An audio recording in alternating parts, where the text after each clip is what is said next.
Ben. Hey, Sarah, how you doing? Good, nice to see you. Today we're at Kaixi Boutique Hotel in Shanghai, and we're going to talk about some very important and big topics, but also fun. Tell me what you do. Sure, so I work as a fulfillment artist, so I work with... I want to stop there. Fulfillment artist. It's my first time to hear this term. Why do you call yourself a fulfillment artist? Sure, so a lot of people want to be happy or fulfilled in life, but what's fulfillment for you versus me is probably very different things. So the reason that I'm a fulfillment artist is that I help people paint the picture for their life and make it a reality so they start to be really fulfilled as opposed to just a little bit happy from time to time. It's also individual. Everybody's concept, pursuit of happiness is a lot different, right? So there's a lot of things that are quite common, but the way people want to create their life is slightly different. Some people want to live on an island, you know, by the beach and relax. Other people want a multi-million-dollar business and to help thousands of people. So it varies depending on the person. That's very true. Okay. So talk about the fulfillment or happiness. What are the elements, you know, for happiness or for being happy, you know? Sure. So one of the biggest and most important things is actually love. So there was the Grant study, and this was a 75-year study done following Harvard graduates, about 238 of them. And they followed them for 75 years, and they measured everything about their lives. So they measured the amount of interactions they had with people, they measured how many relationships they had, the job that they had, their income, and they wanted to work out what really makes people happy. And the person that finished the experiment, his name is George Vaillant, and he said that the answer could be summed up in a very few words. Okay. He says the answer is love. That's the only thing to have if you want to be happy. So it's pretty amazing. That experiment said that love was the most important thing. So love is definitely there, and it's very funny because love or relationships magnify human emotion. That's very true. So it's true, often where you'll feel the best, but also the worst. Yeah, it depends, right? If you have a meaningful, you know, happy love life or personal relationship, is everything's happy, you're happy. But if it's, you know, it's not going well, you know, if you have problems that could affect you tremendously. Yeah? It'll affect your emotion, affect your mood, affect your health. Correct. You know? And a lot of people struggle because they have issues in their personal life, in their relationship. And then that affects their business, or it affects them at work, or in other areas as well. Cripple them. Really does, yeah. So relationships and love is one of the most important elements. The next thing is having some sort of meaning or purpose to your life. So there was a very interesting book written, and it was called Man's Search for Meaning by Viktor Frankl. And Viktor Frankl was a psychologist who was in one of the concentration camps in the Holocaust. So he went through, you know, a lot of trauma, and what he started to notice was, you know, what is it that made people live through this experience, and why did people die? And what he found was that meaning was one of the most important things in our lives. To support him going through the hardships, the difficulties. Correct. So if they had something to live for, then... Hope. Correct. Hope, having a meaning, having a purpose, then they would do much better. But if you look at most people, the reason they're feeling depressed or stressed is that they don't have a direction. So they're lacking a purpose and a meaning to their life. So when someone has a really powerful meaning, or they have a purpose and they know where they're going, something they live for. Correct, yeah. So something they want to live for, it gives them so much more fulfillment because they're doing something to move them in a direction.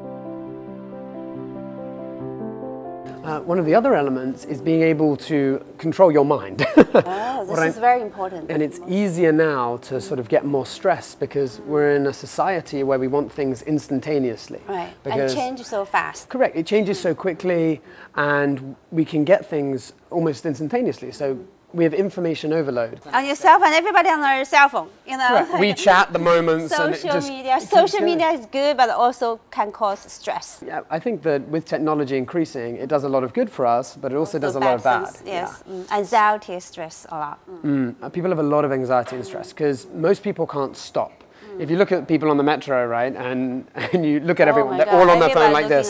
Yeah. When I go for dinner with people, I'll sit down with them, and I know as soon as I go to the toilet, the first thing they'll do is immediately get out their phone. Checking anything new on my moments. I just want to check my Facebook or things like that. Right. And it's just a reaction, and as humans, we're habitual creatures. So the reason that this causes issues in our society now is that our standards of living are increasing a lot, but we constantly compare ourselves to other people.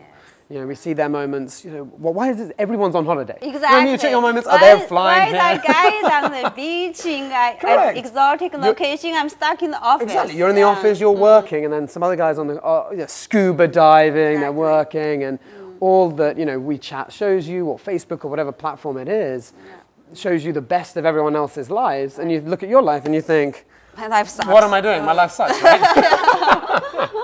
So being able to control that and understand what are the issues that arise from that. Being able to control your mind and understand that the mind that we have is built to help us survive.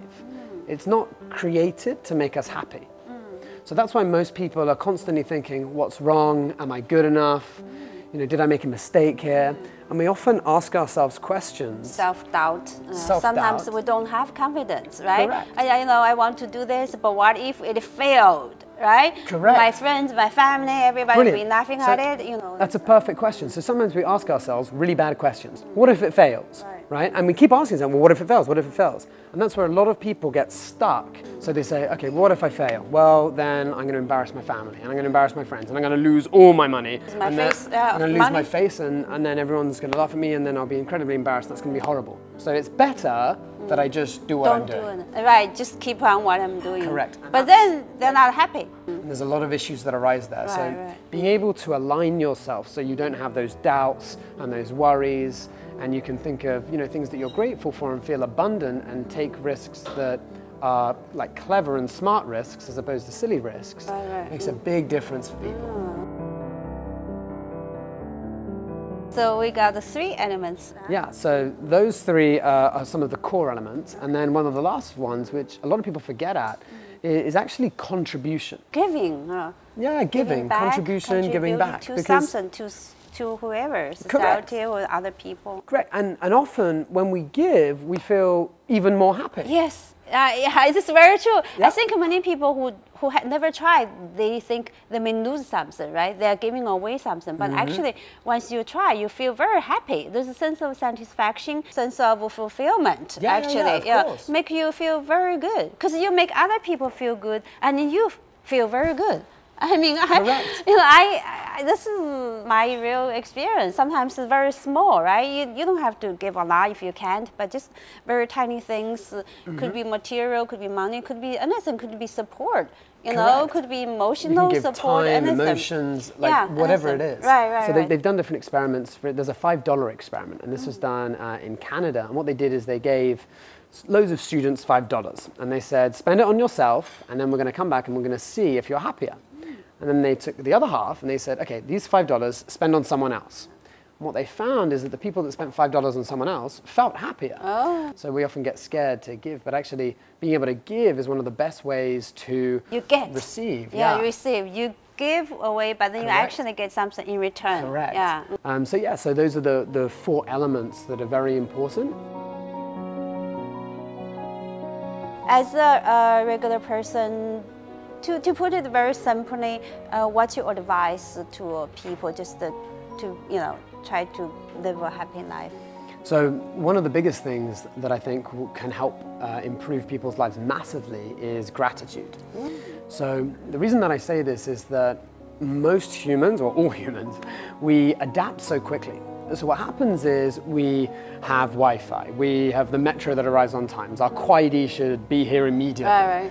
We get very stressed. Our expectation is very high. Our expectations are so high, and we find it very difficult to be able to adapt if those expectations aren't met. And because we keep raising the barrier constantly, if our expectations aren't met, it leads us to feel stressed, disappointed, we feel anxious. So one of the best ways to counteract that is through gratitude. So one of the things that I recommend for people is to think of 5 things that they're grateful for every single day. And it can be small things or big things, but I tell people to think of at least one really small thing. So for example, it could be your eyesight to be able to see. It could be, you know, the wind. Blue sky, Yeah, fresh blue sky, air. of course, right? To have something in... Coffee, tea. Coffee, tea. Ben, thank you very much for Sure, wonderful pleasure. advices about being happy. Big topic, but so important. Right. And so till next time, and I have some also very important questions for you for being an entrepreneur, and we'll talk about some issues entrepreneurs or business owners face. And I look forward to it. Sounds good, sounds good. Okay. Thank you, Ben. My pleasure, my pleasure.